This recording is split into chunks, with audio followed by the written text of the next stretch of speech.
Hi, Eric Bailey, Eli Letterman to talk Oklahoma football. Spring football is here. Eli, we had a chance to meet with Brent Venables, about a 40-minute press conference where he detailed a lot of the goals for spring football, including injury update, a really interesting injury update, a lot of names. We talked a little bit about facilities. We talked about a couple staff hiring. So a lot of news compacted into that 40-minute press conference, really that comes on the eve of spring football, which starts tomorrow.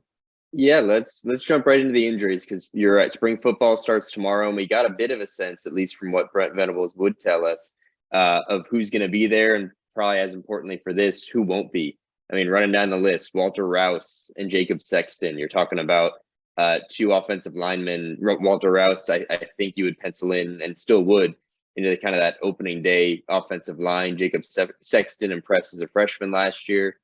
Caden Helms, Jason Llewellyn, the two sophomore tight ends, probably going to miss spring camp. And then Eric McCarty, as expected from McAllister, who showed up to OU to rehab his knee. He won't be back on the field till the summer. And then Emeka Megwa is the former Washington running back who still really hasn't gotten going. I don't know if he's even seen much of the field at OU, but he'll also be out. So those are the seven who are going to be out for all of spring camp, at least according to Brent Venables. It's crazy. I was talking to someone else about this. It is a definite change between Lincoln Riley and Brent Venables. Lincoln Riley would have told us these guys are injury. He may have a lower leg injury. He has an undisclosed injury. Brent Venables was very open Laid it out. with the injuries. Yeah, Caden Helms has a knee patella thing going on, so we know it's the knee.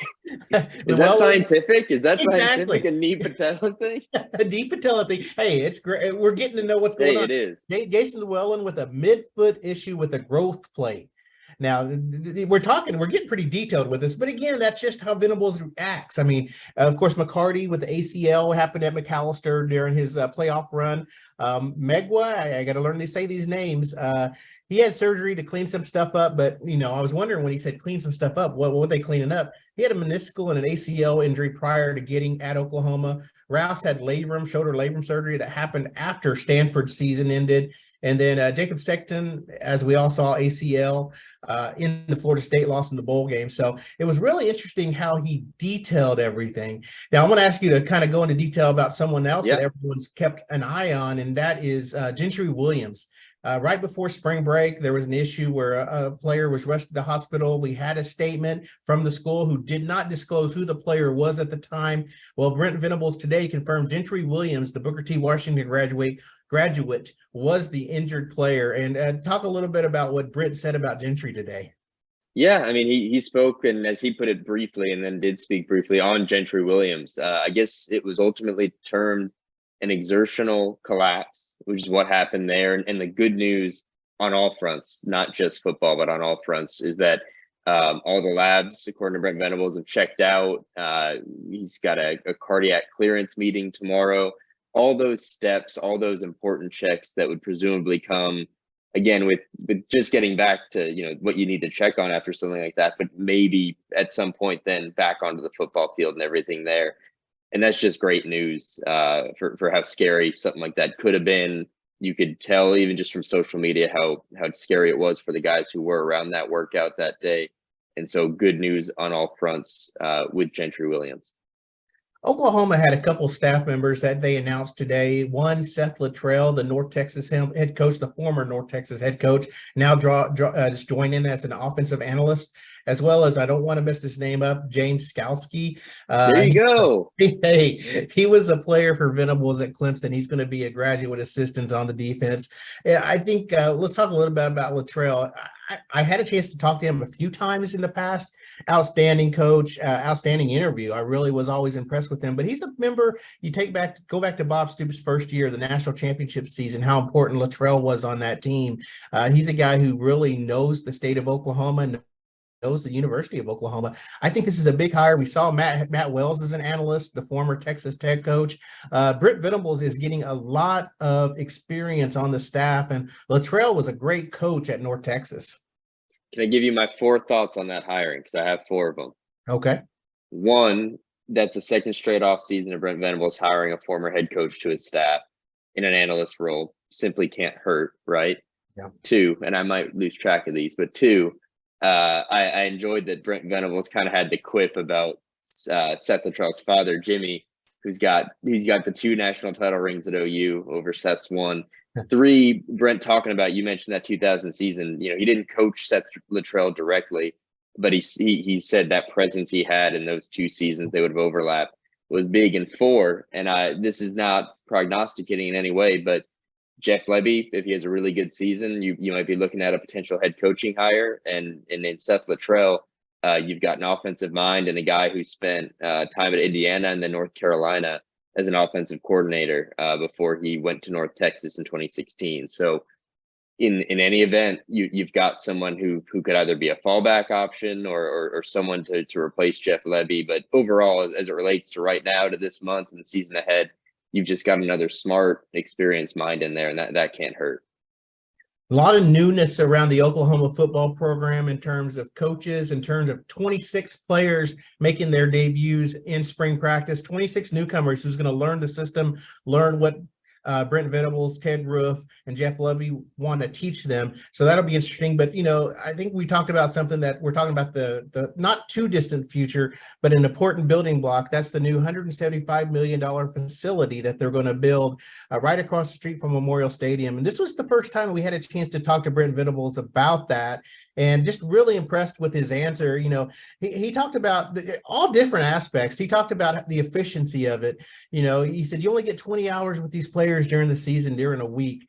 And he said that the football facility is, you just need something where a central location, something that's easier. He was really interesting. He said that out of the top 10 schools, Oklahoma is the only one that doesn't have a football facility connected to the stadium or their playing practice facilities at the indoor. Connected to the indoor facility.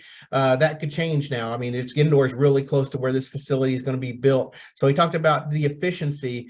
And I was watching another podcast with a former player, or listening to another podcast with a former player, Gabe Eichert and Teddy Lehman. They made a good point. If it rains in Oklahoma and you have to move to the indoor, you don't want to make a big dramatic move because it's going to take 30, 45 minutes and that eats into your 20 hours. So when you talk from an efficiency standpoint, everything matters, every little minute.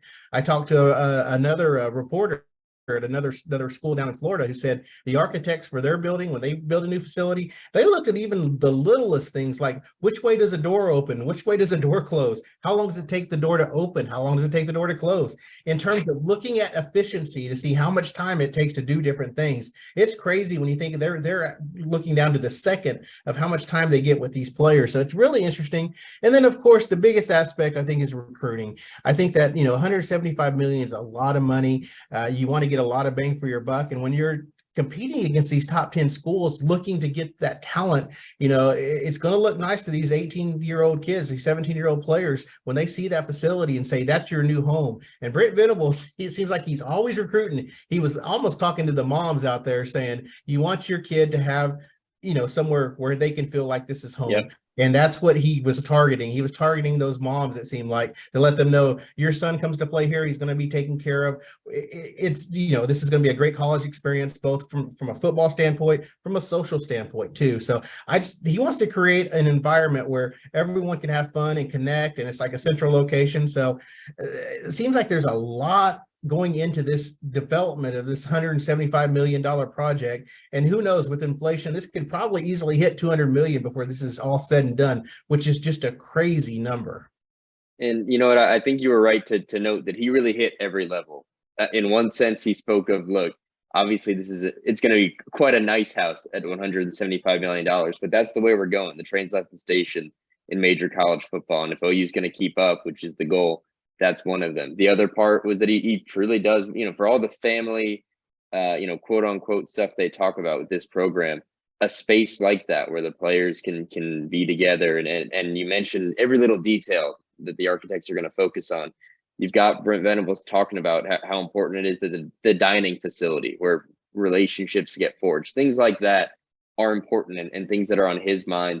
And then ultimately it is the recruiting. It is the fact that when you bring a kid in who's also going to stop at Texas, Georgia, Alabama, and wherever else, you've got to stack up. And that's what this facility should do. And it explains probably why Brent was so excited.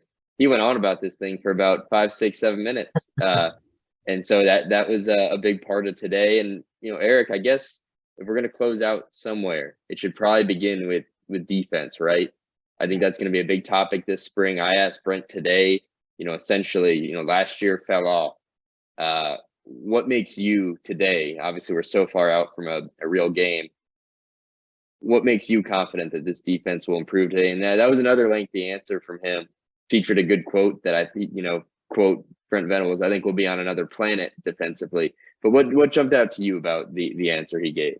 Again, it just seems like, and he mentioned this last month when we get a chance to talk to him, just how excited he is about the secondary. And he reiterated that again today when he talked about the defensive backs, the players they got coming in. And, the more and more he talks about the secondary and the defensive backfield, it makes you wonder, or it makes you realize how much of a concern and how much a need for improvement there was from last year to this year. He talked about that. And then he had also admitted, this team needs to be more physical. I think a lot of people saw that. And the quote that really stuck out to me was, he said, the point of attack, we weren't very good last year. We got bullied around and beat up too much, whether it was outside on perimeter screens or at the point of attack on a quarterback counter. We got knocked off the ball. We got run through. We just played bad defense. And that really, and he doesn't blame the players for that too. He took some responsibility too as a coach, and for his coaching staff, he said they have to coach better. The team has to be more physical, and that's the one thing. If you see something, if you see a deficiency, the first thing is pointing it out and trying to fix it, and that's what Brent Venables is trying to do. And I think that's what impressed me about the need for improvement on defense. Now, saying it and actually going out and executing it, two different things. But I think that they're on the right path, and I think the players going into spring football know what they need to do to get better. I think you're right. And I think, tomorrow they'll get started. That'll be the first of 15 practices. What Brent Venables knows now and what he'll know in a month will be very different. And same goes for us. We're going to learn a lot about this team. We're going to be out at practices. We're going to be with the coaching staff, with the players. And so hopefully if this isn't the last of our videos, but the first, and that you'll join us, whoever's out there listening, for the ride through spring camp, because Eric and I will have it covered.